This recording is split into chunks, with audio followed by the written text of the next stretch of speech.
Bom, pessoal, é com muita satisfação que anunciamos a palestra de abertura, as grandes áreas da física e algumas contribuições em nossa sociedade. Será ministrada pelo professor Márcio Flabício, né, aqui da nossa instituição. Então, Márcio Flabício possui graduação em licenciatura plena em Física pela Universidade Estadual da Paraíba, em 2005, e mestrado em Física pela Universidade Federal de Sergipe, em 2009, em Física da Matéria Condensada. Então, o professor Márcio tem experiência como professor de Física no nível fundamental, médio e superior.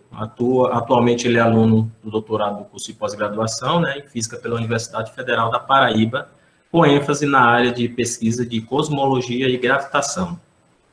Professor Márcio, é um prazer enorme tê-lo conosco e agradecemos imensamente ter aceitado o convite para apresentar nessa palestra de abertura do nosso evento. Nosso muito obrigado desde já. Fique à vontade. Bom, pessoal, obrigado, Valdeci, obrigado a todos que estão participando aí desse início, né, da semana. Com grande satisfação que eu estou podendo participar dessa semana da UEPB. Está sendo uma satisfação enorme poder participar desse corpo docente. E essa ideia, né, da coordenação de iniciar uma semana de acolhimento aos alunos, eu acho que é muito importante, porque a gente sabe que a física, né, e o período, quando ele se inicia, né, a gente às vezes tem uma certa empolgação inicial, às vezes também, mas é importante a gente sempre estar relembrando e reforçando a física, né, qual o nosso papel, né, na nossa formação. E a ideia dessa palestra, né, que eu vou dar para vocês, é exatamente dar uma revisão geral, um incentivo geral, e alguns comentários sobre algumas partes da física que se aplicam no nosso dia a dia, algumas coisas de forma mais gerais, né? Então, novamente, né, falamos a ideia dessa minha apresentação, né, quando a gente conversou sobre a questão da semana, a gente lançou algumas propostas, né, vários professores têm várias palestras interessantes também durante a semana. E uma delas eu quis falar de uma forma geral da física, né, de algumas áreas da física para vocês. Lógico, para alguns aqui eu vou falar de algumas coisas que já conhecem, que já viram. Talvez uma informação ou outra seja alguma novidade. No final, talvez a gente comente mais alguma coisa mais de aplicação mais específica. Mas eu pensei mais, assim, reforçando a ideia tanto para a motivação, como para aqueles alunos que estão iniciando, né, os alunos também do período passado. Então, por isso que eu propus essa ideia, né, desse tema, nas grandes áreas da física, algumas contribuições na sociedade. Aqui eu deixo o meu resumo, né, que eu já tinha colocado partilhado para vocês, né, e já confesso que aqui eu vou deixar algumas lacunas, né, não é possível a gente falar de todas as áreas da física e todas as aplicações em uma palestra só, é praticamente impossível. Então, eu vou ser, dentre essas daqui, eu mantive aquelas que estão no meu resumo, né? A mecânica, a termodinâmica, eletromagnetismo, falar um pouco de física quântica, e, entre outros, aqui poderia encaixar também, a gente poderia falar de teoria da relatividade, mas eu não vou chegar a esse ponto porque ficaria inviável, né? Ficaria uma palestra muito maçante, e eu vou parar mais ou menos aqui na ideia da física quântica, algumas aplicações, tá? Mas qualquer questionamento, qualquer coisa, no final a gente pode, qualquer pergunta relacionada com a física, de uma forma geral, que eu souber explicar, né, ou comentar, e tem uns colegas também para participar, eu fico à disposição de vocês, tá certo? Então a ideia era essa, né, tentar apresentar um pouco da evolução histórica dessas áreas da física e mostrar algumas aplicações gerais, né, algumas delas, né.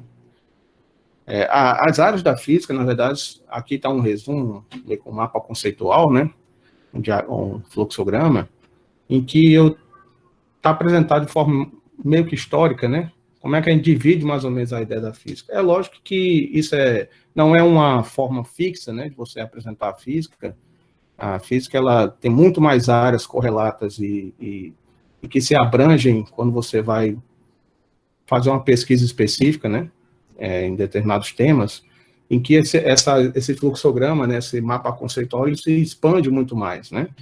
Mas aqui a ideia, né, até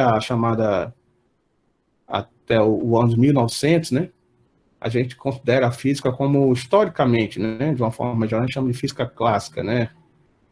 E a partir de 1900, né, existe essa divisão, que existe algumas contestações, alguns comentários para o pessoal da história da física, mas que a gente chama de física moderna, né? E até os dias de hoje, que a gente chama de física contemporânea. Então, as áreas mais geradas da física clássica são essas, a mecânica, a ótica, né? De acordo com como a gente já vem aprendendo um pouco, né? Ao longo da vida, né?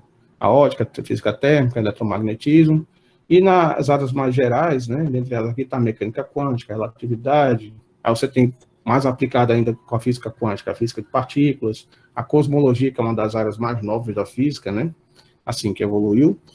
E a física, né, aqui abaixo, ela tem uma relação direta, né, com várias outras áreas do conhecimento, né, e aplicações do nosso dia a dia e nas indústrias, né, na biologia, na química. Logicamente, a física não existiria sem a matemática, né, a informática, né, como eu vou comentar um pouquinho com vocês, as telecomunicações, a medicina, a indústria e além disso, né. Logicamente, a física, né, historicamente, ela tem um papel direto, mesmo que a física, por si só, ela não tem esse caráter inicial de pensar em impactos econômicos, né? Mas ela impacta, logicamente, diretamente na economia, diretamente, obviamente, na tecnologia e nos aspectos culturais também, né? Das comunicações e costumes, né? Então, de início, eu vou falar um pouquinho sobre o movimento, né? E o nosso lugar, né? O que é o nosso lugar? Quando a gente pensa na física, né, da forma geral, seguindo um pouquinho aqui, vou tentar seguir um pouquinho um contexto um pouco histórico, né? Não é possível seguir exatamente uma linha do tempo, porque muitos dos conhecimentos da física, eles apareceram de maneiras paralelas, né? Então não foi exatamente um atrás do outro, né? Desenvolveu primeiro a mecânica, depois foi a termodinâmica, não. Muitos deles se desenvolveram paralelamente. Mas, de início, né? Se a gente pensar no nosso lugar no universo, né? De onde nós estamos, né? Quem nós somos, né? Existem vários problemas filosóficos, né? Para quem gosta de filosofia, que ele poderia pensar dessa forma. E por que o movimento, né? Porque o movimento é uma característica da vida, né? Tudo que é vivo se move, né? E aquilo também que a gente não vê diretamente como ter vida própria, né? Como os astros, né? Os planetas, né? Também se movem, né? Então, esse é um questionamento geral que a gente se faz. Então, aqui eu mostro para vocês aqui uma imagem, né? Creio que vocês sabem do que significa esse fenômeno, né? É um fenômeno que intriga a humanidade há muito tempo, né? Intrigou a humanidade há muito tempo. É um fenômeno de eclipse, né? Um eclipse solar. Então, imagina você, na época das cavernas, né? Ou você, os Homo erectus, né? Olhar um eclipse e tentar entender o que ele é. Né? Imagina o espanto que deve ser, que era, né, para os primatas, né? Os primeiros homens, né? Erectus, né? Olharem esses fenômenos na natureza e tentar entender o que é isso, né? Ao longo da história, né, várias outras culturas, né, mais à frente, né, tentaram interpretar esses fenômenos, por exemplo, os raios, os trovões, né, os eclipses, né, através de fenômenos mitológicos, né. Eu não vou entrar aqui em muitos detalhes de fenômenos mitológicos, porque senão estenderia muito e sairia um pouco do objetivo da palestra. Mas só para a gente ter ideia de que o homem tenta dar um modelo, interpretar, né, a natureza de alguma forma. E naquela época, né, muitos se pensavam em uma mitologia, ou em deuses, uma coisa do tipo. Aqui é uma ilustração de uma caricatura, de uma tentativa de explicação de um eclipse através de uma gravura chinesa, né, em que você teria um dragão que ele apareceria, né, em certas épocas do ano, né, isso poderia causar fenômenos na Terra, né, e tanto catastróficos como fenômenos também trazendo boas venturas, né? Mas é uma forma de você tentar interpretar. Obviamente, a gente que é da física, a gente que é a ciência, a gente não pensa dessa forma, né? Então, aqui eu vou falar rapidamente, né? Quando a gente pensa no nosso lugar, aqui eu tenho duas figuras simples, né? Que vocês talvez já devem ter visto. A diferença básica entre elas, né? Você vê que uma delas aqui você tem uma redoma, né? A Terra, né? No centro dessa figura, né?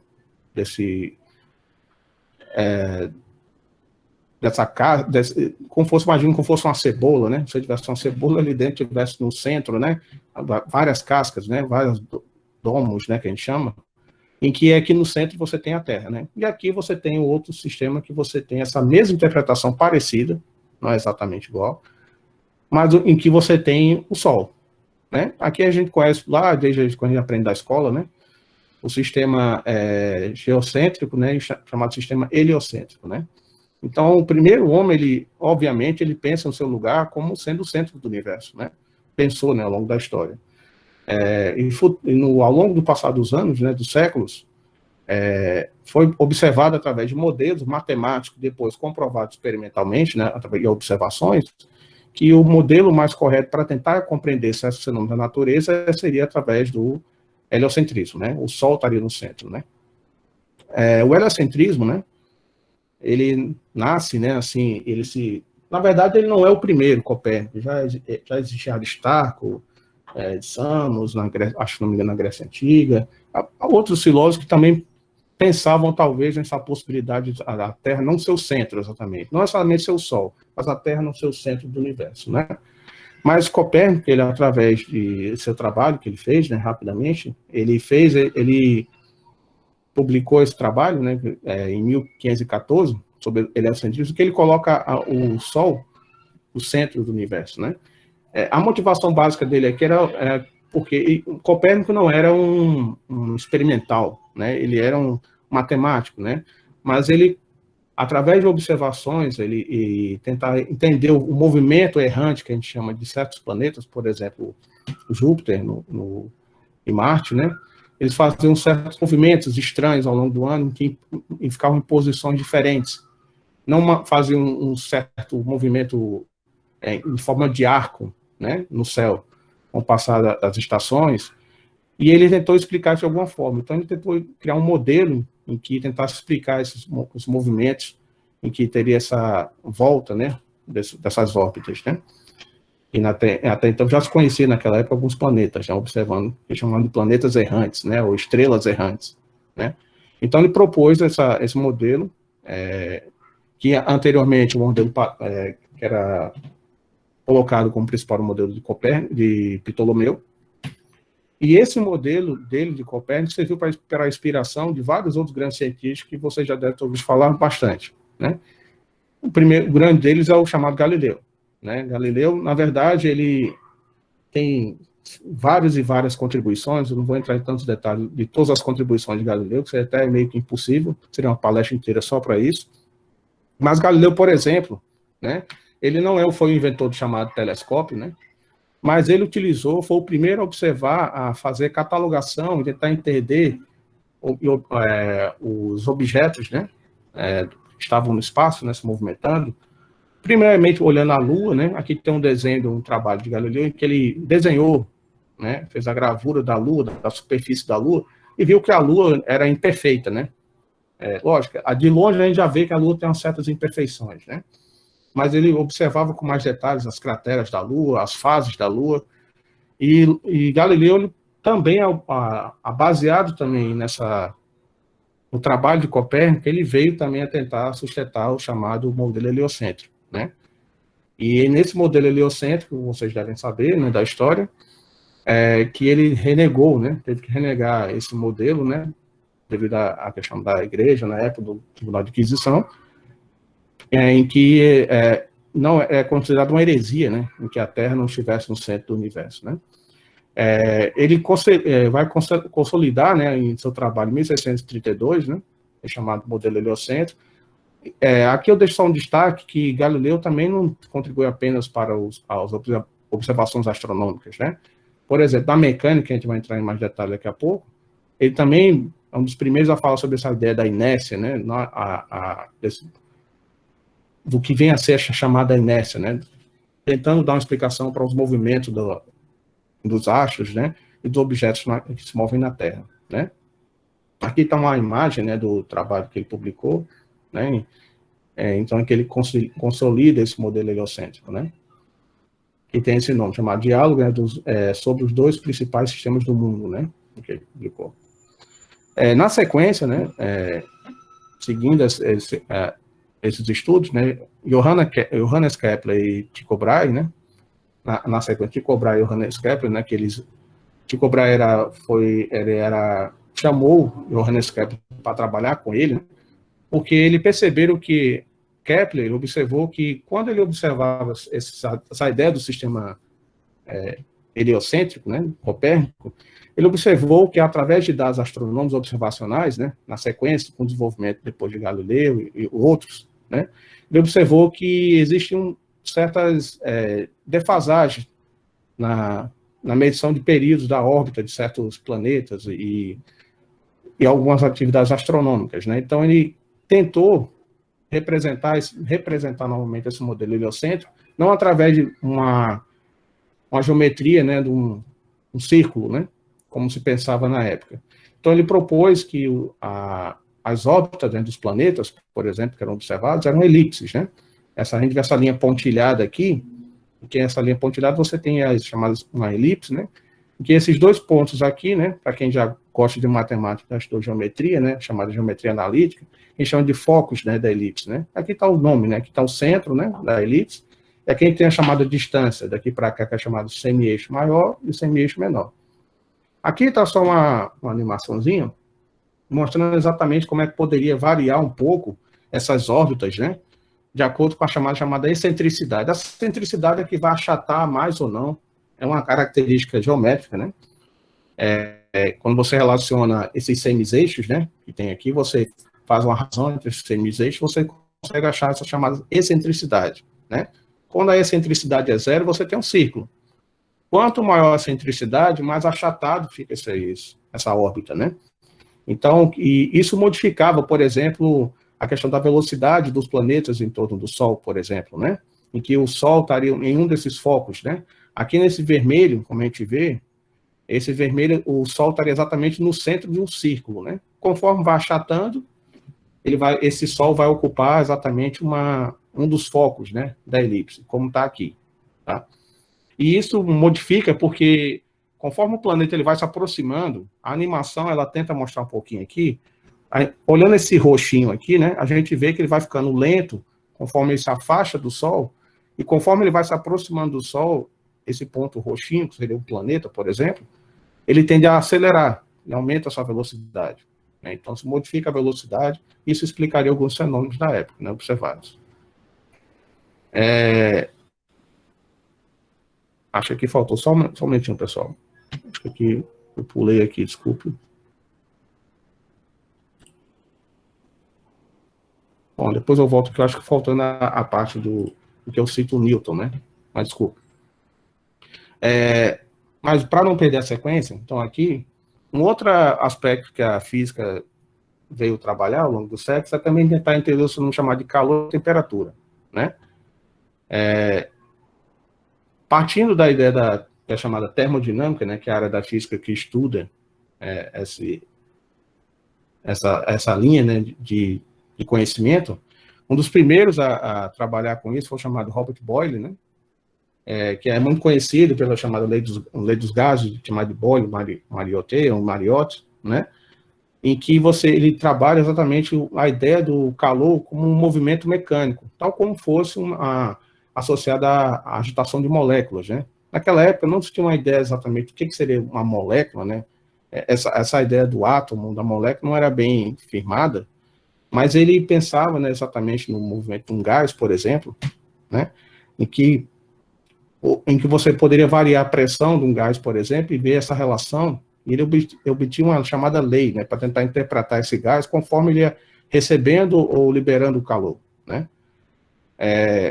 Na sequência, e ao longo dos séculos, né, porque Boyle aqui, apesar de eu não ter colocado a data aqui, mas Boyle era contemporâneo de Newton, né, Hooke e outros cientistas da época, então em 1500 na século XVI, né.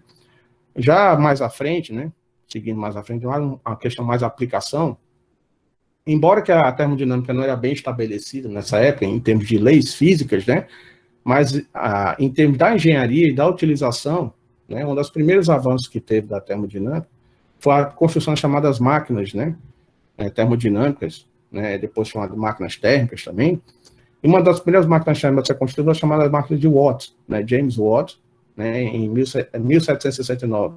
Ele patenteou uma determinada máquina, em que é a máquina chamada a vapor. Né? Aqui, logicamente, aqui não é a máquina exatamente, porque aqui está só uma representação no Museu da Espanha. Né? E aqui você tem a ideia de como é que seria um funcionamento básico, né, de uma máquina do James Watt. Né? Então, basicamente, você injetaria calor aqui, um vapor, né, aquecido nesse sistema. Você teria um pistão em que, ao injetar calor, esse gás ele se expandia, e ele expande num certo movimento, e quando ele volta, ele expele esse gás, né, esse vapor frio, né? Então, ele fica fazendo esse movimento, essa engrenagem, e isso faz a girar essa roda, né? E essa roda era ligada a uma engrenagem qualquer para alguma determinada serventia. Isso foi muito útil, por exemplo, na imprensa, né? Para imprimir, né? A prensagem, a prensa de jornais, né? Da época, né? Livros, né? Então, aquele formato cíclico, né? Para correspondência, essa máquina de Watt foi muito utilizada. Ele patenteou essa máquina dele, né? Mas ele fez um trabalho de um ponto de vista mais mecânico, né? De construção da máquina em si. Ele não se preocupou tanto, assim, em termos de elaborar leis, né? Termodinâmicas para essa construção. Na sequência, em 1800, lá mais à frente, em 1824, Carnot, né, que era um engenheiro, ele não era físico, mas tem grandes contribuições na termodinâmica, ele aplicou um trabalho, né, chamado Reflexões sobre a Energia Motora do Fogo, em que nesse trabalho ele tenta dar uma interpretação dessa chamada energia motora, né, das máquinas, e propõe uma máquina chamada máquina ideal, que depois foi chamada de máquina ideal, que é a máquina de Carnot, em que você poderia criar uma determinada máquina hipotética, né, em que ela poderia render o trabalho, a energia da melhor forma possível. Lembrando que essa máquina de Watt aqui já rendia bastante, né, considerando que ela permitiu aumentar o rendimento de 75% em comparação a outras. Né. Essas máquinas, não acabei não falando aqui, mas eram máquinas a vapor, né, não eram máquinas de combustíveis, né, como gasolina, coisa desse tipo, né, na época. Não existia essa utilização. Eram todas máquinas a vapor. E Carnot veio a propor uma máquina, um ciclo, né, uma determinada forma, que poderia contribuir dessa forma.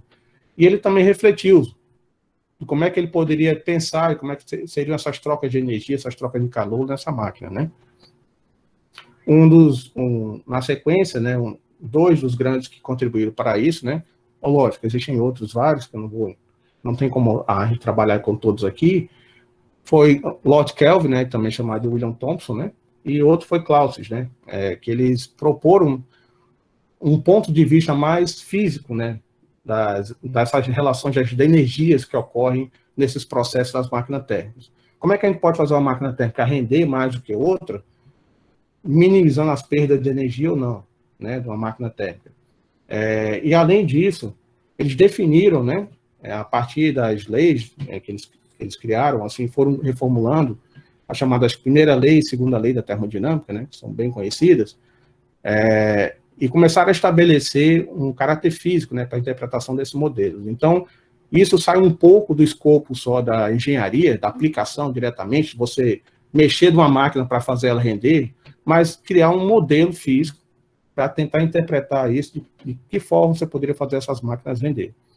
E, de uma forma geral, isso se aplica além das máquinas térmicas, né? Todo o processo de troca de calor, de energia, essas leis chamadas leis da termodinâmica, que a gente conhece hoje, elas se aplicam, né, nas determinadas condições. Existe uma termodinâmica mais avançada, né, que a gente chama de mecânica estatística, que se aplica a outros modelos, né, mais complexos. Mas, de uma forma geral, eles estabeleceram esses propósitos, né.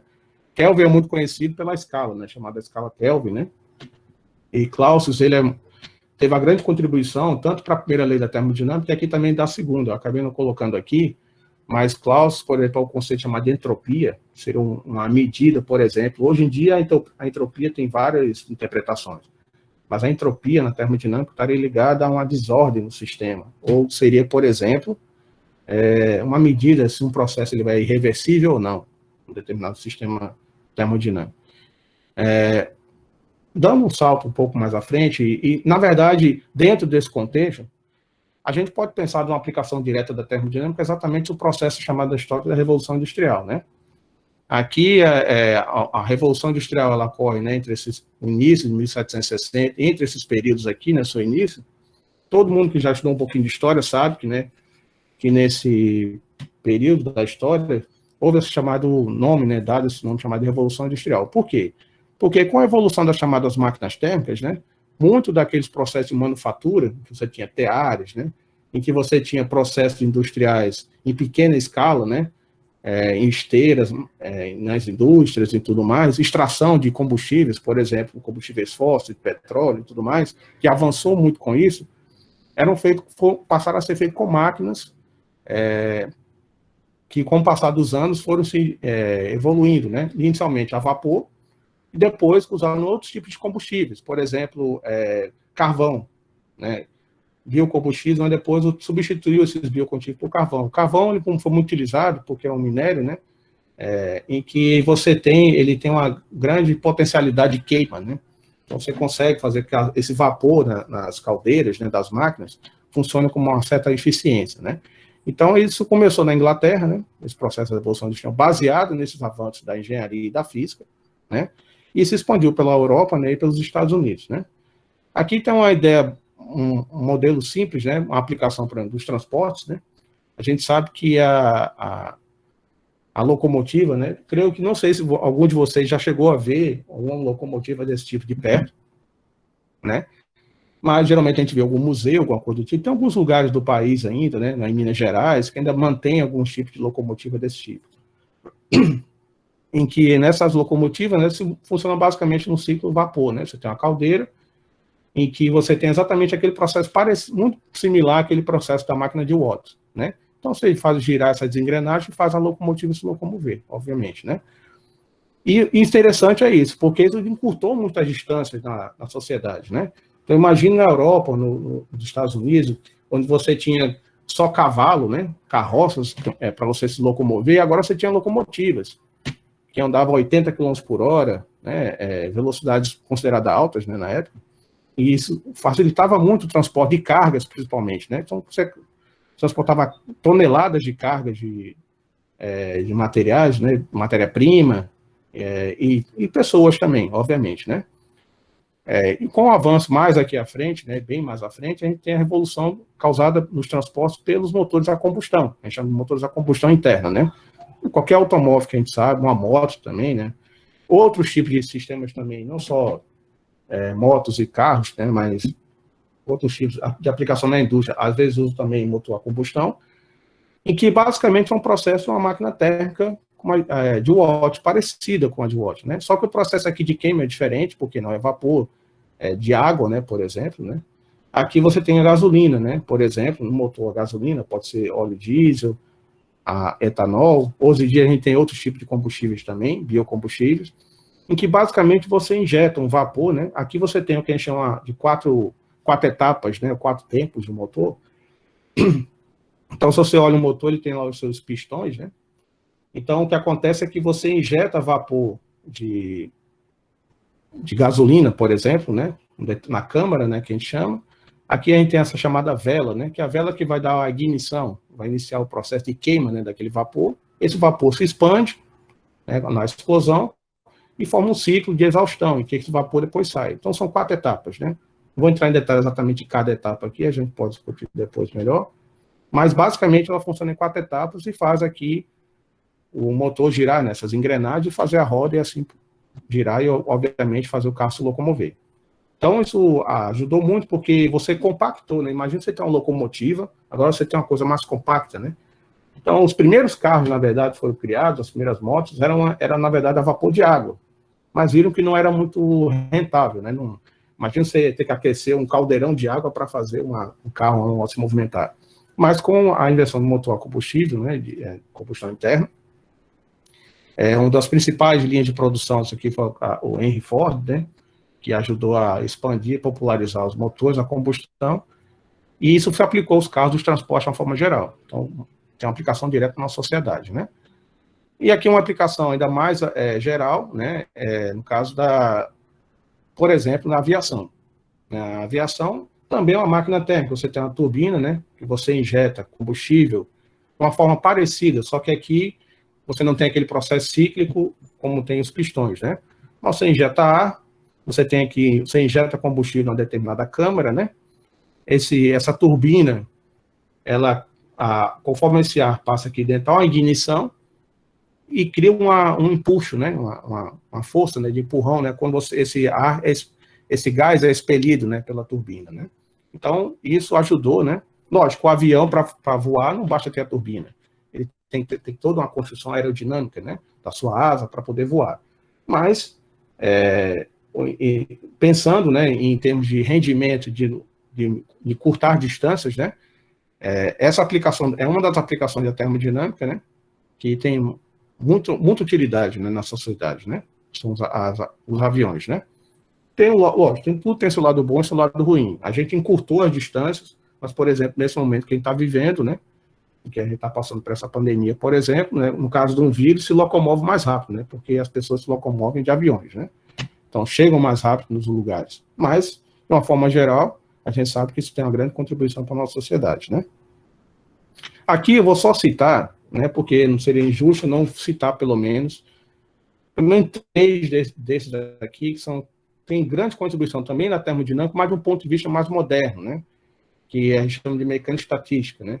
Em que você tem, que é chamado Boltzmann, né? Gibbs e Maxwell, né? Que a gente vou falar outras vezes com vocês, que Maxwell tem outras grandes contribuições, em que eles dão uma característica mais moderna, essa visão da termodinâmica, não tem mais microscópio, né? Aí a gente já usa mais a interpretação das moléculas, dos átomos, né? Toda essa termodinâmica que eu falei, até nesse período da Revolução Industrial, a gente em si não tem essa ideia do átomo ainda, era tudo em termos de interpretação das energias envolvidas no processo, calor, trabalho, né? Mas essa interpretação estatística já dá uma característica atômica, né, molecular do átomo, né? E uma interpretação também que chama de probabilística, né, estatística, né, como o próprio nome está dizendo, para determinados processos, né? Então, mas a gente não vai chegar aqui a falar, a gente pode comentar depois, caso vocês queiram. Bom, então no salto também aqui, esse aqui vai tomar um pouco mais de tempo, eu tentei aqui unir 3 grandes contribuições, que é da luz, eletricidade e magnetismo, né? Que causou uma grande revolução também na nossa sociedade, né? Se a gente pensar no eletromagnetismo, né, nos livros didáticos, por exemplo, geralmente a gente aprende lá, né? Eletricidade, carga elétrica, próton, nêutron, né? E a gente fala um pouquinho sobre isso. Mas, na verdade, o eletromagnetismo a gente pode englobar também, né, hoje de uma forma mais moderna, a ótica ondulatória, né? A ótica geralmente a gente vê separadamente na escola, que é a chamada ótica geométrica, né? Que é da luz, a refração, reflexão. Mas a ótica é uma parte do eletromagnetismo, né? Porque a eletromagnetismo, como a gente vai ver, já adiantando um pouco, dá uma interpretação para a luz, um caráter de onda, né? E a ótica entra nesse contexto, né, também. Então, a ótica ondulatória entra nesse contexto. Aqui eu tenho uma figura que eu não sei se vocês vão reconhecer, né? Se alguém... Eu vou até fazer uma pausazinha, se alguém quiser ligar o microfone para dizer, eu queria fazer um desafio aqui. Eu queria saber se algum de vocês aqui sabe que figura é essa daqui. De onde é que eu tirei essa figura? Alguém sabe me dizer? Se alguém quiser falar também. Eu não lembro. Isso aí é do Pink Floyd, do Pink Floyd. Falou, exatamente. Disco. Exatamente. Pink Floyd. O disco do Pink Floyd, né? Que é Dark Side of the Moon, né? Ele foi lançado em 1973, né? Logicamente, isso aqui não tem nada a ver com a história da física, tá? Mas todo mundo já viu algum carinha, né? Alguma garota andando pela cidade com uma blusa, né? Com essa imagem, né? Eu sou suspeito que eu sou fã, né? Eu gosto, né? Mas é uma banda, né? Pink Floyd, para quem não sabe, é uma banda de rock progressivo, né? Dos anos 70, nos anos 60, 70, em que um dos discos mais emblemáticos dele, não só pelo conteúdo, mas pela capa, é essa capa dele, que é chama The Dark Side of the Moon. E é interessante que a tradução fala exatamente o lado negro da Lua, né? O lado escuro da Lua, né? Mas a capa não tem a ver diretamente com a Lua, tem a ver com esse conjunto aqui, né? Em que você tem um raio de luz, né? Incidindo sobre parece um triângulo isso daqui, né? você vê transversalmente, né? Mas isso aqui é um prisma, né? Que a gente chama, né? Um material que ele refrata a luz, né? Que ele dispersa a luz, né? Então, quando a luz passa por um prisma, ela se decompõe em várias cores, né? E entre essas cores, por exemplo, Newton, né? Ele propôs um trabalho que eu vou mostrar para você já, no chama ótica, né? Em que a luz, na verdade, ele fez esse experimento da mesma forma como está aqui, parecido como está no disco do Pink Floyd, em que ele disse que a luz, ele viu que a luz era composta por outros tipos de luz, né? Outras cores, né?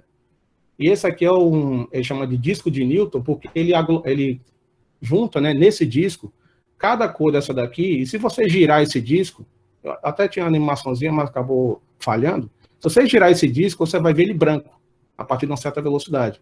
Então é como se todas essas luzes compostas, giradas a uma certa velocidade, você vai chegar ao disco branco. Ou seja, é como se a gente vê a composição do branco está em todas essas cores aí, né? Que está colocado, chamado disco de Newton. Ele já tinha essa visão, né?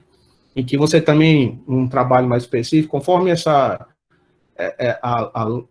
diminui esse raio desse disco aqui, você teria a luz seria mais intensa, quando você vai em direção ao centro.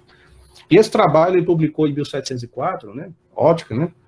E esse trabalho foi um dos que propôs a ideia, né?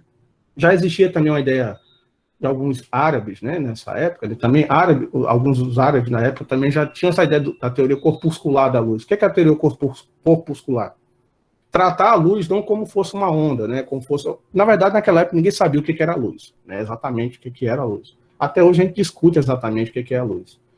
Mas a interpretação que se tinha naquela época é que a luz poderia ser composta, e Newton propôs dessa forma, por partículas ou corpos, né? Que a gente chama de corpúsculos.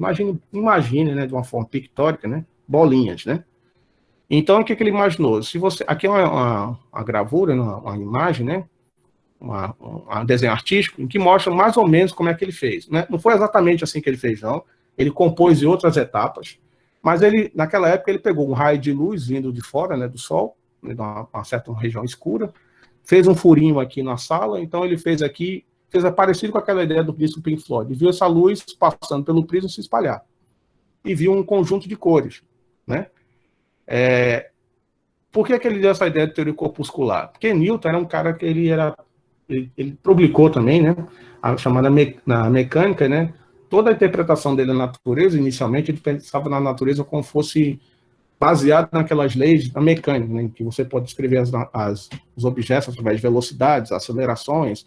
Então, ele dizia, aquele objeto, por exemplo, essa luz vermelha aqui, ela se espalha menos, né, ou seja, ela curva menos quando passa pelo prisma. Então, ela curva menos porque ele imaginou que aquele raio de luz vermelha eram compostos, né? Era composto por partículas mais velozes, né? E esses roxos aqui, nessa crescência, né, eram menos velozes. É parecido com a ideia da refração, como a gente já conhece, né? Então, o que acontece? Quanto mais rápido for a partícula que passa por aqui, menos desvio ela sofre quando passa pelo prisma. E quanto mais lento for, mais desvio ela vai sofrer. Fazendo uma analogia muito simples, imagine que você tiver uma bolinha e você vai brincar com o seu filho ou alguém num parquinho, né? Num parquinho você tem lá, por exemplo, uma região que tem grama, uma grama bem retinha, bem bonitinha, e do outro lado você tem uma caixa de areia, né? Se você lança uma bola, né, numa certa direção em relação a essa caixa de areia, essa grama, né? Ela vai sofrer mais desvio em relação à caixa de areia, né? Ela não vai tender a entrar na areia e vai fazer um movimento meio estranho, né? Vai tender a desviar mais facilmente. Quanto mais rápido você jogar essa bolinha na caixa de areia, né? Rente à caixa de areia, menor vai ser o desvio que ela vai sofrer. Então, fazendo analogia, seria mais ou menos essa interpretação que ele fez. Esse trabalho dele teve muita repercussão, né?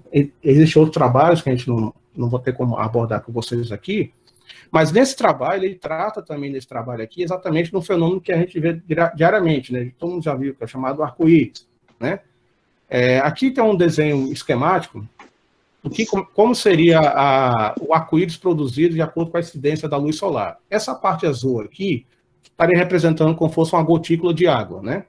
Lógico, no caso de uma chuva, né, mesmo que ela não seja tão intensa, na verdade o arco-íris ele aparece mais em regiões de neblina, né, ou em que você tem uma constância de chuva, né, de gotículas, com gotas não tão grandes, né, em que você vê lá, em que quando a luz passa, ela incide, né, ela entra aqui nessa gotícula, ela sofre um processo que a gente chama de refração e reflexão, tal como fosse uma lente. E a luz, quando ela passa aqui, ela vai sofrer exatamente aquele processo que ocorre no prisma, né? Então, a luz ela vai desviar em ângulos diferentes. Aqui está colocado só o vermelho e o violeta, mas entre o vermelho e o violeta aqui tem todas essas cores, né? E quando a pessoa observa, né, ela vai observar a partir de um certo determinado ângulo aqui, ela vai enxergar um determinado arco. E esse arco ele é formado exatamente pela essa abertura, né? Esse espaçamento entre a região mais de menor velocidade e maior velocidade, né? Ou de maior frequência e menor frequência, como a gente fala assim, né? Então, entre essa região aqui, você vai ter esse espaço, né? E você tem essa geometria. Então, cada pessoa, na verdade, quando olha um arco-íris, cada arco-íris é individual, porque depende de onde a pessoa está enxergando, né? Do ângulo que a pessoa está enxergando. Então, cada pessoa vai ser o seu próprio arco-íris, né? E Newton, no trabalho que ele propôs nessa época, ele já dava essa ideia da interpretação geométrica para o arco-íris, né? Aqui até um fenômeno que ele observou também na época, que acontece algumas vezes, você tem dois arco-íris formados, um em cima do outro, né? E por que a gente vê, por exemplo, exatamente um arco assim? Por que não é uma reta no espaço, né? Uma faixa?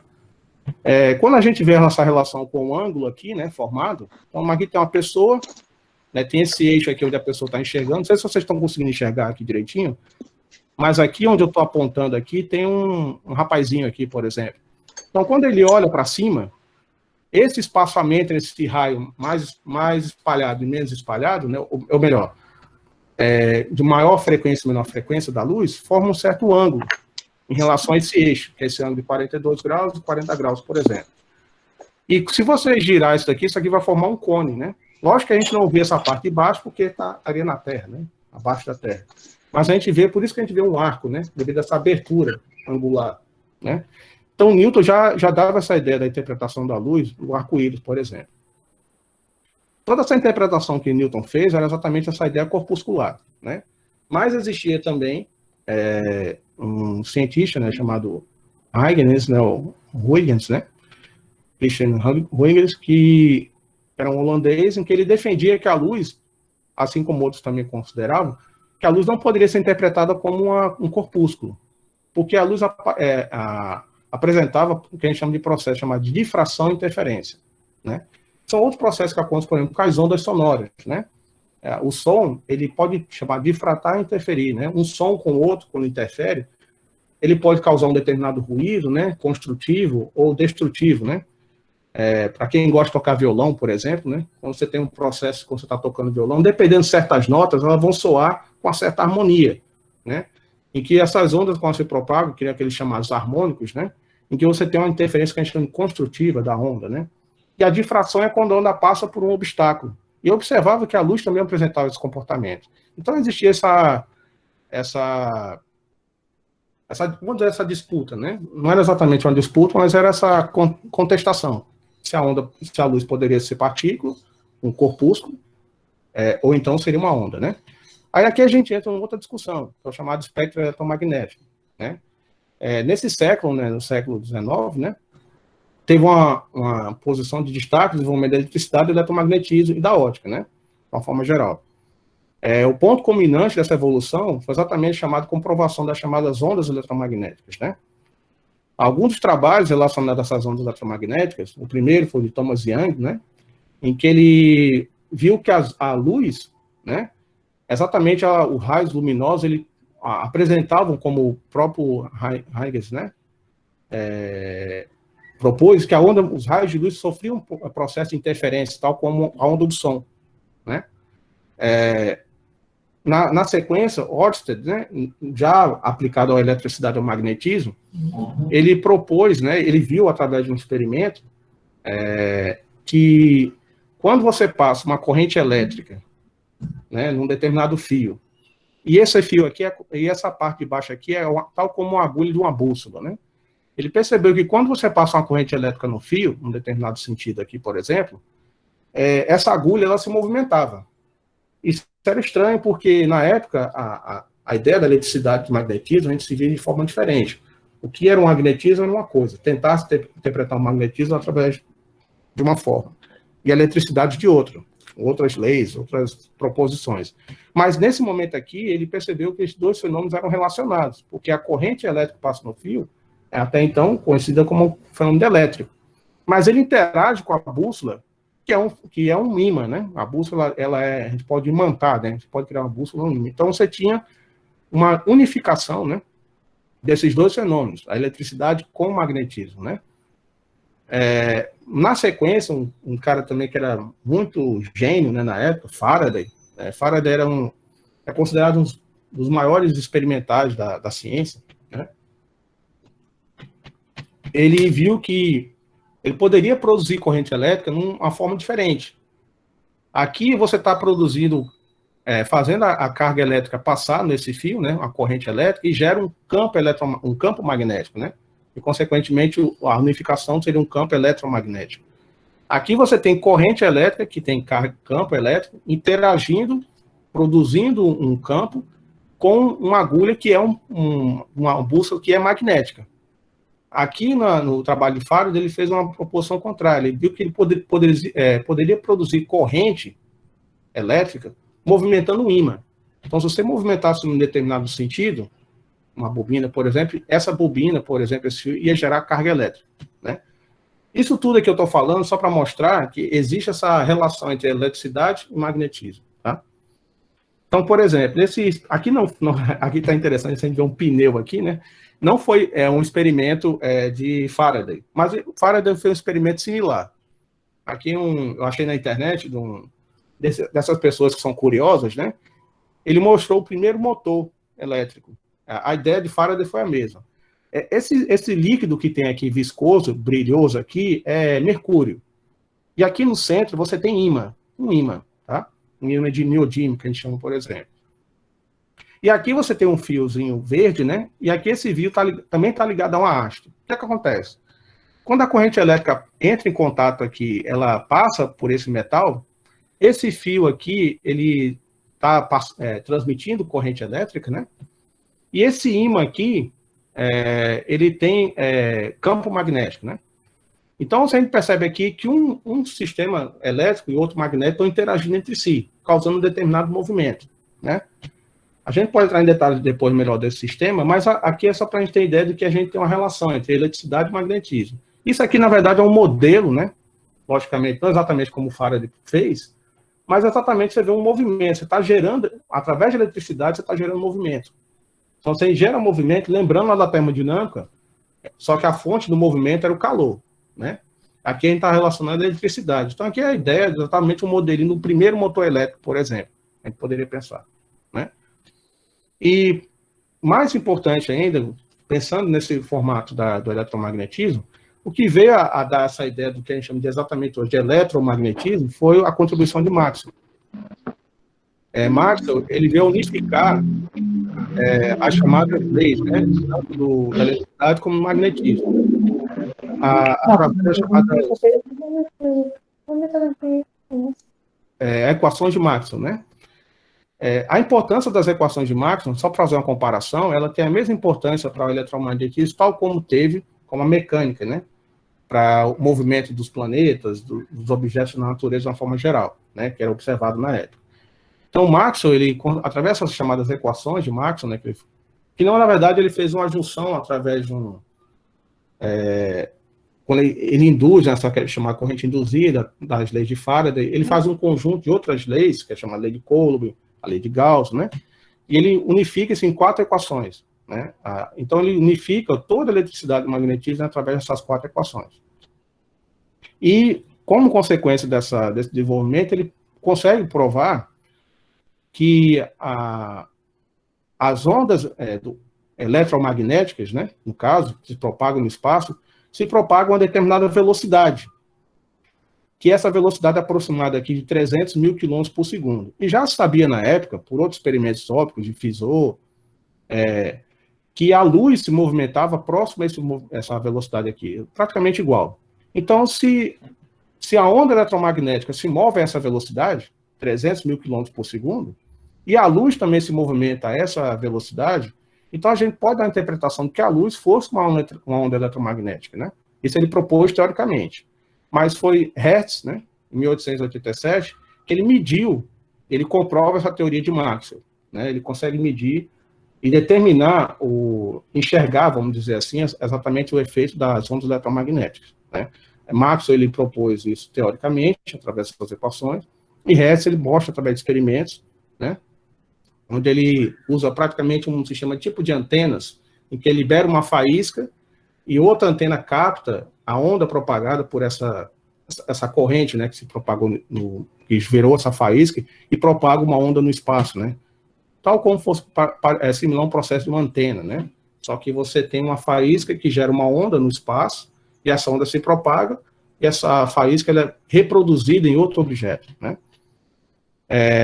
Aqui, acho que eu acabei faltando aqui colocar a imagem, mas aqui essa imagem talvez você já deve ter deve visto em algum lugar, que é a imagem que foi capturada por Röntgen, né? Ou Röntgen, né? Que ele obteve uma imagem, que até então era desconhecida esse tipo de fenômeno, que ele foi chamado de raio-x, né? Em que ele pegou aqui a mão da esposa dele, né? A Ana Berta, né? Em que ele, através de uma chapa fotográfica, ele percebeu que existiam certos tipos de raios da natureza, né? Ele depois deu esse nome chamado de raio-x, que conseguiriam ter capacidade de penetrar, né? Corpos, né, de certas densidades, né, por exemplo, o corpo humano aqui, mas também outros corpos, e que esses raios, né, foram dados o nome de raio-x exatamente porque não sabia exatamente o que ele era feito, não sabia exatamente se ele se encaixava exatamente tal como a teoria eletromagnética, o que ele era composto na época. Mas, consequentemente com a história, se viu que exatamente é uma onda eletromagnética, né?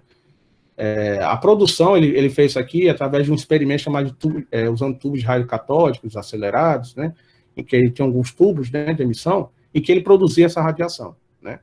Só para a gente ter ideia, essa aqui é a primeira imagem, né, historicamente falando, de um raio-x, né. Hoje em dia, a gente usa, todo mundo já tirou algum raio-x na vida, né, eu acho que, mesmo quem não quebrou alguma coisa, né, mas às vezes tem alguma necessidade, né, algum momento da vida vai precisar utilizar, né.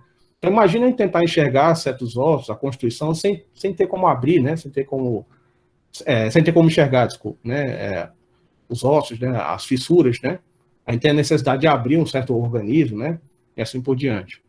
E aqui eu tenho um resumo, que eu não vou estar entrando tanto em detalhes aqui, que resume um pouco dessa nossa ideia do espectro eletromagnético. O que é o espectro eletromagnético em si, né? Quando a gente fala. Ele é uma classificação, né? Uma união, né? Um conjunto, né? Onde a gente tem a relação de comprimento e frequência da luz, né? Quando a gente fala luz, a gente pensa na luz aquela que a gente enxerga, né? A luz do sol, a luz de uma lâmpada, né? Questão de luz visível. Mas a luz a gente pode classificar de uma forma mais ampla. A luz, não é porque a gente não enxerga uma certa radiação que a gente não pode chamar de luz. Ela é uma luz, só que não está no nosso campo de visão, não é nem campo de visão, nossa capacidade de enxergar, né? Vamos dizer assim. Porque campo de visão é uma questão mais geométrica, né? Então, o que a gente tem aqui, por exemplo? Essa partezinha aqui, menorzinha, meio colorida aqui, parecendo com a ideia do arco-íris, é a faixa de comprimento de onda e frequência da luz que a gente consegue enxergar, né? Aqui está ampliado aqui em cima, nesse cinza, né? Que vai dessa faixa aqui aproximadamente 400 nanômetros, né? Até 750 nanômetros. Só para ter ideia, 750 nanômetros, 400 nanômetros, em termos de comprimento de onda, né? Então, o comprimento dessa onda, 1 nanômetro é 10 a menos 9, né? Então, basicamente, muito próximo você pegar, por exemplo, imagina você pegar uma barra de 1 metro e dividir ela, basicamente, 1 bilhão de vezes, né? Você vai estar próximo dessa escala aí de 1 nanômetro, né? Então, cada pedacinho desse seria 1 nanômetro, né? Então, aqui você tem essa faixa de visão, a gente consegue chegar nessa faixa. Faixas acima disso aqui e abaixo disso aqui a gente não enxerga, né? Infravermelho, onda de radar, UHF, rádio TV. Daqui para cá, nesse lado esquerdo, a gente diz que as ondas elas são mais energéticas, por exemplo, raio-x, raio gama, raios cósmicos, né? Essas ondas aqui, elas são mais danosas ao nosso organismo, né? Por exemplo, raio-x a gente utiliza, mas ele não é utilizado a todo tempo, né? A gente tem que ter uma certa dosagem para utilizar o raio-x, né? Uma certa parcimônia, porque senão o raio-x também pode causar problemas no organismo, né? Então a gente tem uma classificação hoje de vários tipos de ondas, né? Que a gente não consegue ver, mas que são classificadas como ondas eletromagnéticas, né? E isso tem uma aplicação também, obviamente, diretamente na nossa sociedade, né? Uma das primeiras aplicações mais comuns que a gente tem são as ondas chamadas depois, que são ondas eletromagnéticas, na questão de ondas de rádio, né? Historicamente, é atribuída a Marconi, né? Em 1901, a invenção do rádio, mas existem controvérsias nisso daí. Inclusive, tem trabalhos que, em 1892, que existiu um padre jesuíta no Brasil, Landey, que teria produzido um rádio aqui no Brasil. Eu acabei não colocando aqui, mas poderia até colocar por justiça, né? Mas, enfim, de uma forma geral, historicamente é colocado como ele foi inventor desse aparelho, né? Que é basicamente a ideia de um telégrafo, né? Aqui, no caso, a onda que ele é transmitida não era, inicialmente foi transmitida em forma de voz, por exemplo. Não conseguia transmitir voz, ele emitia um som, um bip, né? E esse bip era emitido através de um aparelho chamado telégrafo, né? Em que você aplicava ali uma corrente, né, desse sistema, em que, através de uma determinada antena, num processo, né, você liberava essas ondas no espaço. Isso era captado em outra região, a certa distância. Na época inicial, você tinha um limite, né, de transporte, né, porque a energia, a onda, ela vai chamar de atenuando, ela vai perdendo energia. Então, você tem que colocar estações, né, de radiotransmissores, né, assim como a gente tem hoje no celular, por exemplo, né. Então, tinha os telégrafos, né? Ele tinha um curto alcance de início, né? E aqui está uma imagem, né, que mostra exatamente uma pessoa recebendo uma mensagem de um telégrafo. Ou seja, aqui a pessoa não vai ver uma mensagem, ela vai ver pontos e traços, que é chamado código Morse, né? Então, a informação é transmitida através de bips e traços, né? Pontos e traços, que é chamado código Morse, né? Quem gosta ou quem já serviu ao exército, alguma coisa do tipo, a gente às vezes fala, né, desse código, né? Que é utilizado para comunicação. Um avanço superior a isso foi a invenção do telefone, né? O telefone, obviamente, já vai transmitir a voz, né? Então, o telefone, através de estações, tanto de antenas e também cabeadas, né? Graham Bell, ele também há controvérsia se Graham Bell foi exatamente o que inventou o telefone, o primeiro telefone. E aqui tem um fator histórico interessante que Dom Pedro, né, ele era um entusiasta da ciência, e ele foi um dos primeiros a adquirir o telefone, né, no mundo, né. Ele teve, uma das apresentações que Graham Bell fez do telefone, ele trouxe o telefone para o Brasil, em 1879, né, e foi inaugurada a primeira linha telefônica no Brasil, né. Graham Bell, ele teve essa contribuição. E, obviamente, a gente tem que todo mundo usa até hoje, que são as ondas de rádio e TV, né, de comunicação, né, que todas elas fazem parte, né, daquele chamado espectro eletromagnético. Aqui estão algumas TVs que eu espero que muitos de vocês não tenham, não sei se pegaram todas essas épocas de transições de TV aqui, né? Mas tem umas TVs maiores, outras menores aqui. Algumas aqui eu já cheguei a ver esses modelos de perto, né? Hoje em dia a gente só vê essas televisões de tela plana, né? De outros tipos chamados de LCD, de plasma, né? Mas isso causou uma revolução na comunicação, né? Então a gente vê uma aplicação direta do eletromagnetismo para a comunicação, né? Não só para o entretenimento, né, mas para a comunicação em si, né, as ondas de rádio e TV.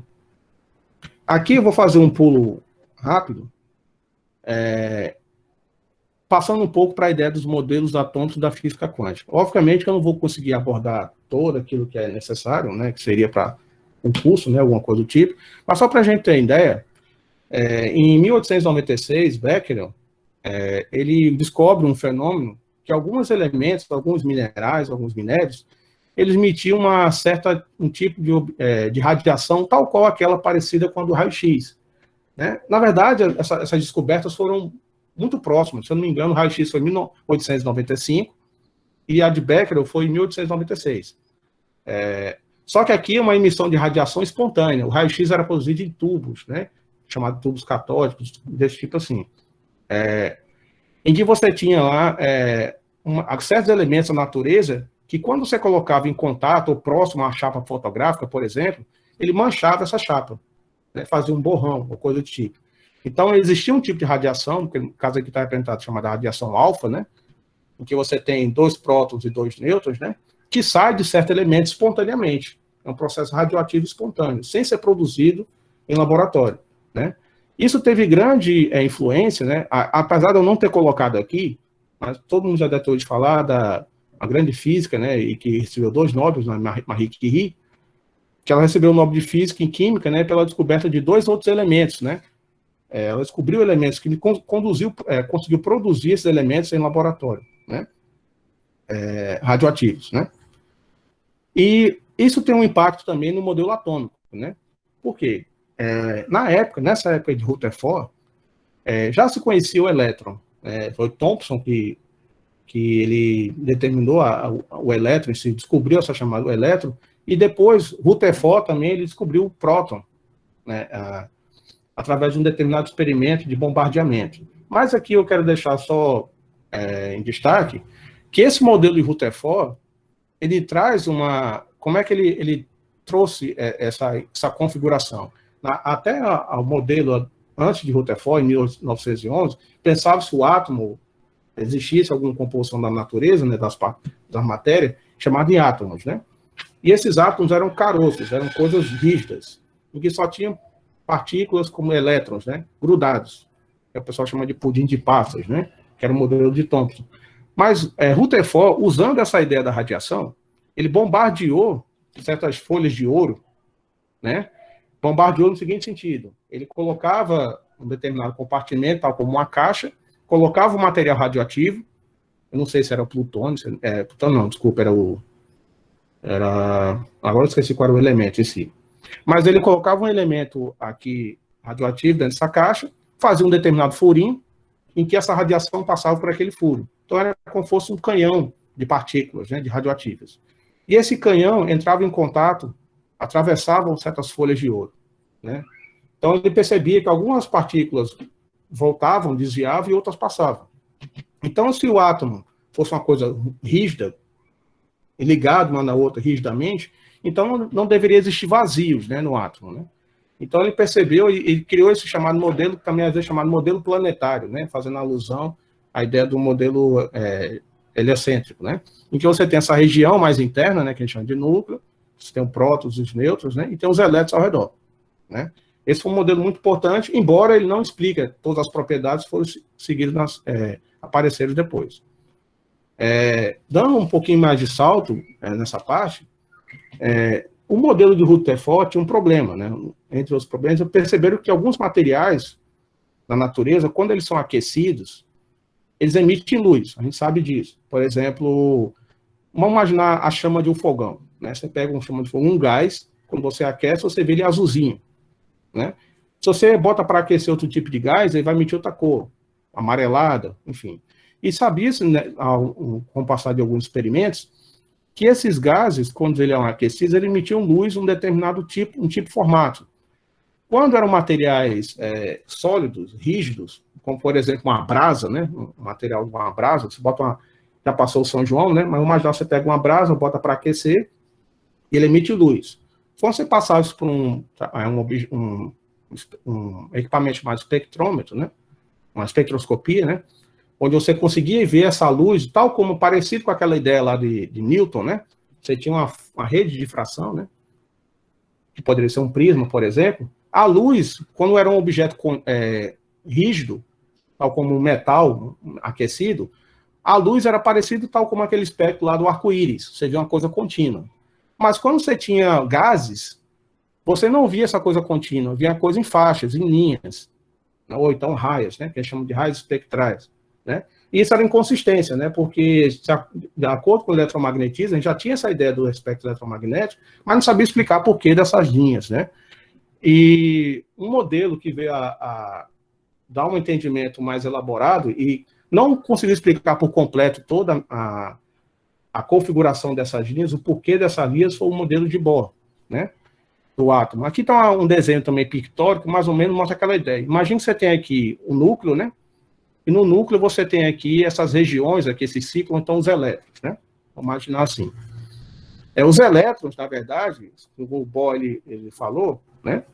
Ele propôs, e naquela época já se sabia, embora eu não vou entrar em detalhe aqui, que a energia, né?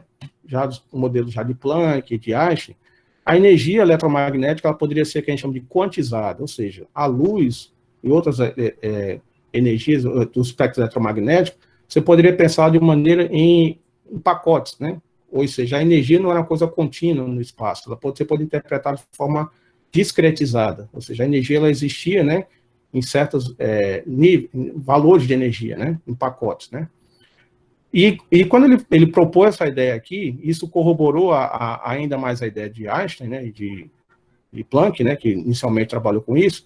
Ele falou que os elétrons, na verdade, eles não vivem, né, vivem entre aspas, né, eles não vivem num determinado eletrosfera, uma determinada órbita fixa. Eles estão dando saltos.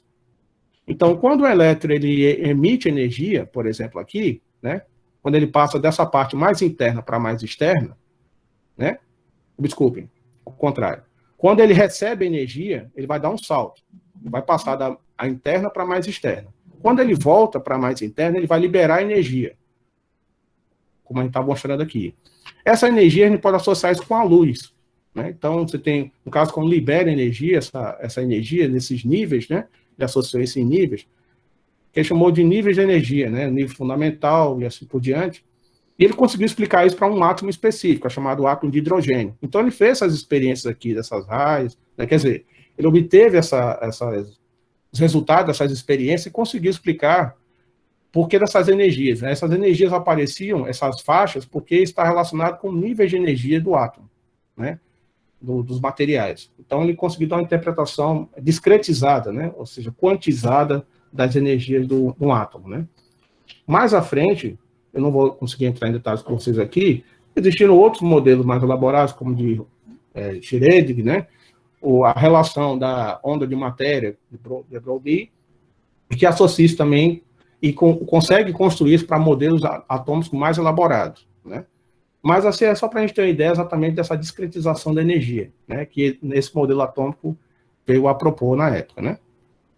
Aqui eu vou dar um salto, de certo modo, grande, né, mas só para a gente ter uma certa visão geral de algumas aplicações do nosso dia a dia, de todo esse conjunto que eu falei.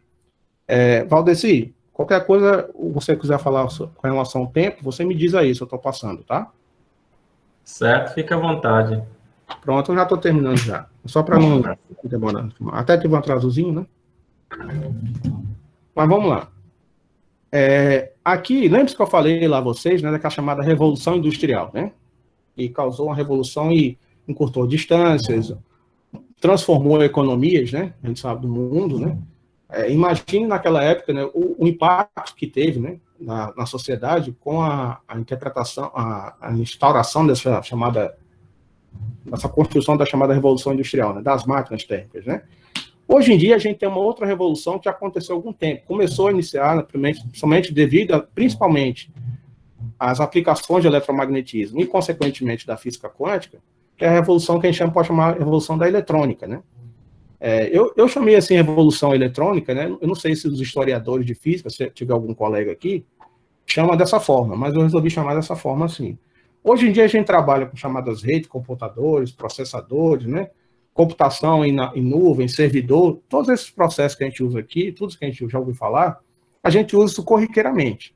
Mas tudo isso que a gente usa é baseado nessas interpretações, que, logicamente, construíram ao longo de séculos e séculos, mas mais especificamente no final do século passado, do início para a metade do século passado, 1920, né, e 1900, né, a partir de 1920, quando começou a mecânica quântica a eclodir de uma forma mais generosa, vamos dizer assim.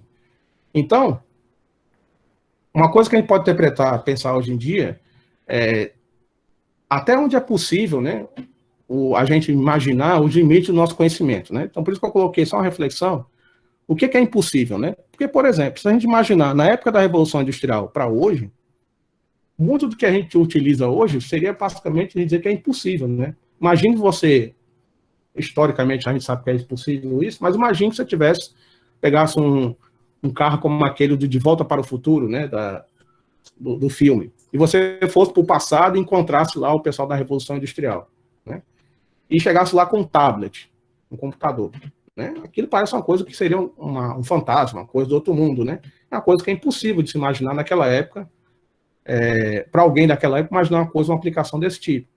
Hoje em dia, a gente pode também pensar nesses limites. Será que tem limite para esse conhecimento, limite de aplicação, até onde a tecnologia pode levar a gente? Muito do que a gente vê hoje em dia, a gente está vendo tão rapidamente acontecer que a gente nem se dá conta, às vezes, do processo que ocorreu e até onde a gente pode chegar. Isso é um exercício difícil de fazer, né? A gente não tem capacidade de ver o futuro. Mas a gente pode tentar pensar até onde a tecnologia, a ciência pode levar a gente em algumas aplicações no futuro, né? Aqui é só uma relação histórica, né? Aqui ficou faltando o Ezinho de eletrônica, né?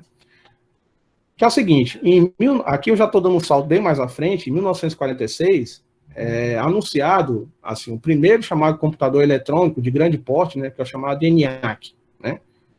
E tem essa sigla aqui em inglês, né? ENIAC. Ele foi criado por cientistas americanos, né? Em que a gente está vendo aqui, esse computador, ele ocupava uma sala inteira. Né? Na verdade, alguns desses computadores ocupavam mais de uma sala, né? Esses computadores, eles funcionavam basicamente interpretando a construção dele como um circuito elétrico simples, como fosse uma corrente que passa e ora não passa.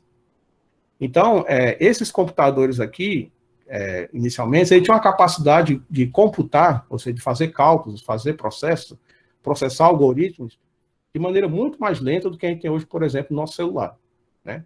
Então, em 1946, a gente pode pensar que é muito tempo, mas não é tanto tempo assim, né? Porque nós estamos agora em 2021, se a gente pega lá daquele tipo de Newton, ou de Copérnico, até chegar na física moderna, existe um grande intervalo de tempo aí, né? Quase 400 anos, para ter um avanço significativo na eletrônica, né? Na aplicação da eletricidade. Em apenas quase 100 anos aí, menos de 100 anos, na computação principalmente, né? Teve um aumento de aplicação, de diminuição do tamanho desses componentes muito grandes, né? E esse computador, só para ter uma ideia, ele tinha 30 toneladas de peso, ele ocupava uma área de 180 metros quadrados, ele tinha nos seus componentes eletrônicos, né?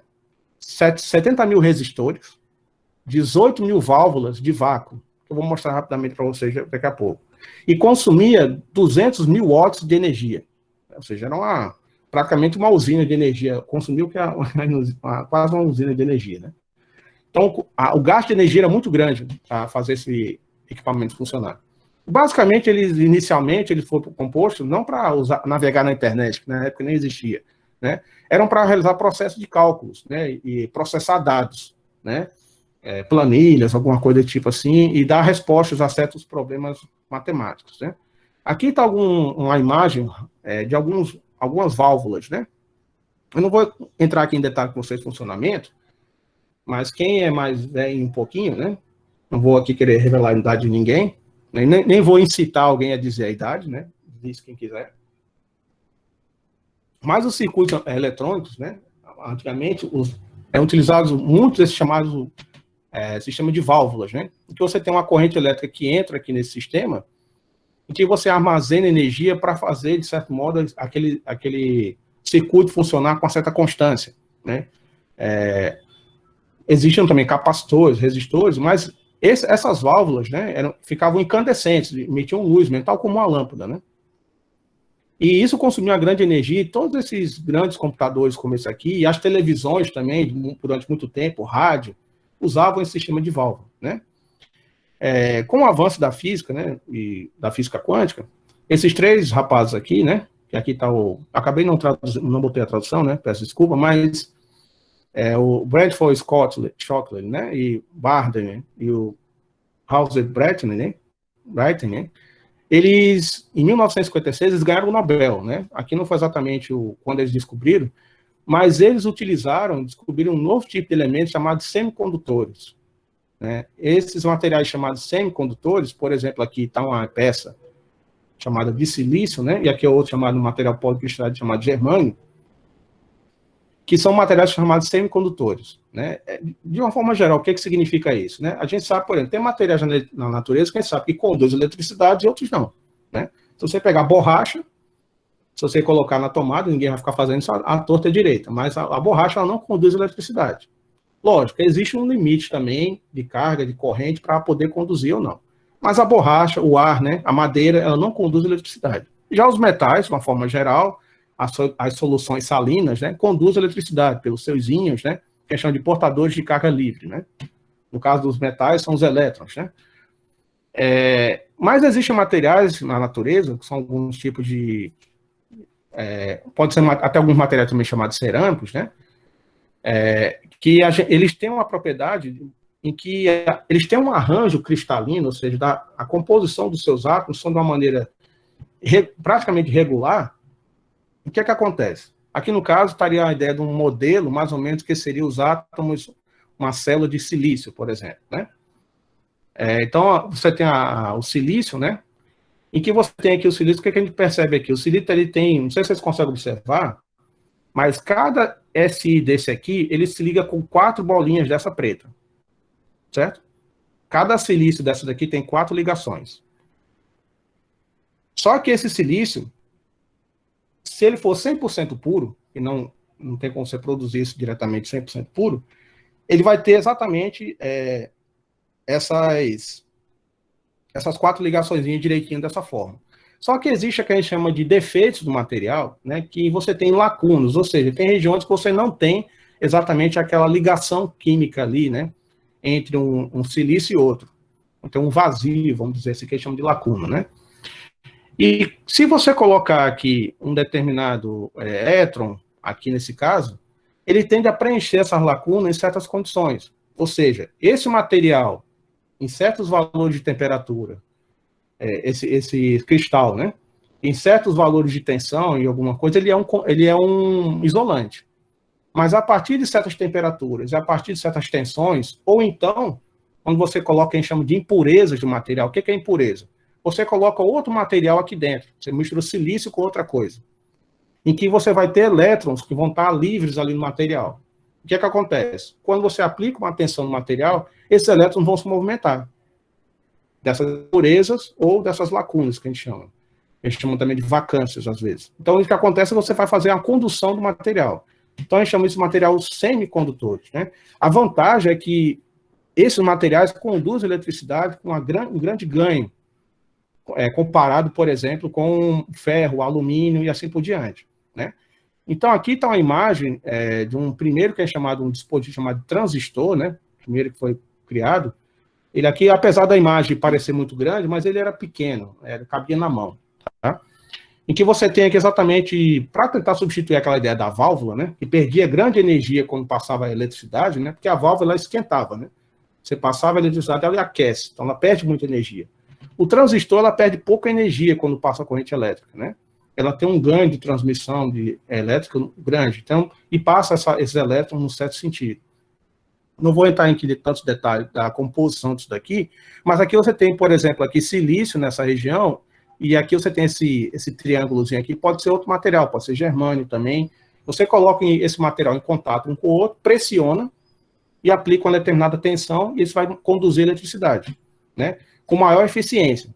E esse aqui, talvez alguns de vocês devem ter visto isso quando abre um rádio, um computador, alguma coisa, algum tipo de material desse tipo assim.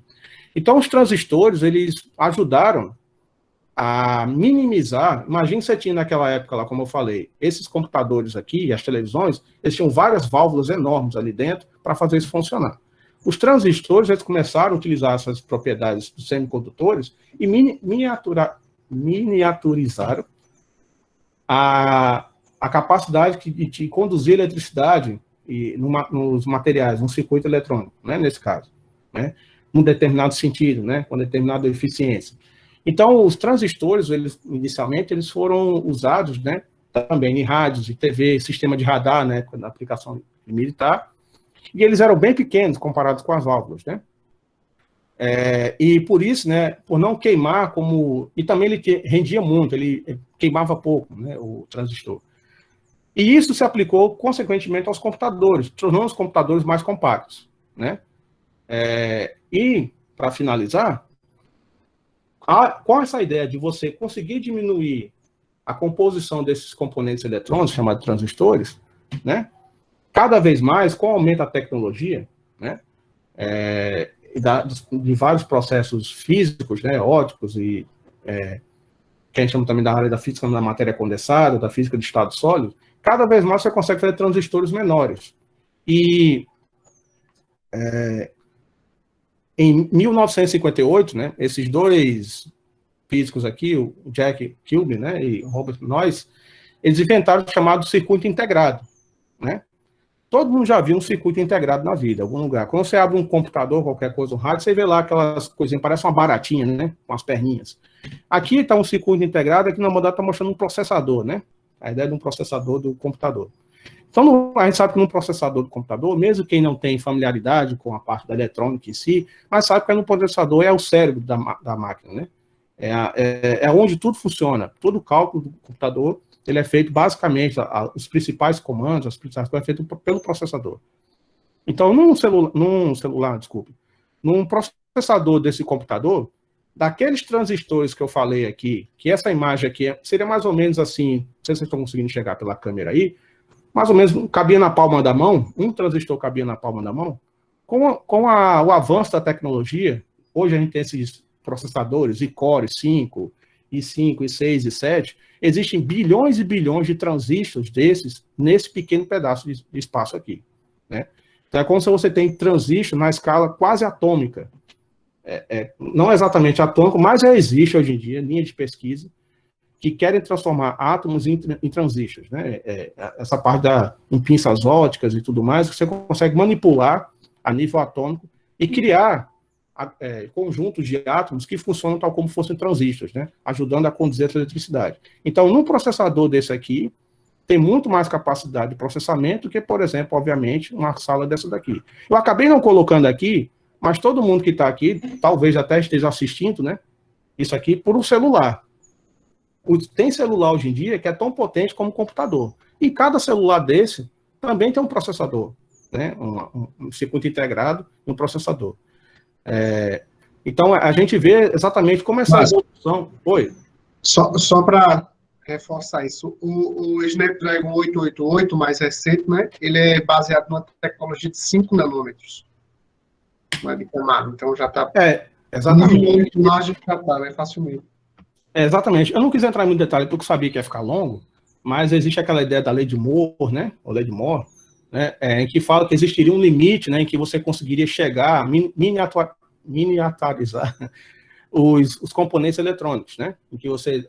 Mas a gente já sabe que já superou essa barreira, né? 5 nanômetros, né? É muito pequeno, é quase a escala atômica mesmo, né? Praticamente. Então, você criar um transistor, né? Ou seja, não é exatamente um transistor como aquele... só para ficar claro, né? Não quer dizer que você constrói isso aqui desse tamanho e faz ele diminuir de tamanho, não, né? Obviamente. É que você consegue manipular através da configuração cristalina do material, você cria configurações que reproduzem o mesmo tipo de aplicação do transistor, né? Então você vê que isso é fantástico, né? Eu toda vez que eu vejo essa história, eu fico abismado. A gente está falando de 1959. 1959 para hoje não tem nem 100 anos. E a gente já consegue miniaturizar as coisas a essa escala. E cada vez mais a gente consegue fazer celular cada vez mais potente. Agora, existe um limite também, que eu não entrei em detalhes aqui, que é de consumo de energia, né? Essa questão também exatamente que a gente não vai ter como passar da escala atômica, né? Vai chegar um momento que a gente não vai conseguir criar transistor menor do que um átomo, né? Então, o sistema, a gente vai ter um limite, sim, de capacidade de processamento. O que acontece, que eu também não entrei em detalhes aqui, é que para superar certos processos de capacidade de processamento e processos mais específicos de criptografia, existe hoje a chamada computação quântica, né, que eu não entrei em detalhes aqui, que tende a superar essa barreira. Mas não quer dizer que o computador atual vai ficar obsoleto, não. A gente vai continuar usando o computador atual, né, com a avanço da tecnologia, mas o computador quântico ele vai usar outras propriedades de spin, do átomo, atômico, nuclear, para tentar fazer com que essa capacidade de cálculo seja mais elaborada. Bom, pessoal, eu poderia falar mais coisas, mas eu acho que eu já falei demais. Eu vou encerrar por aqui, tá certo?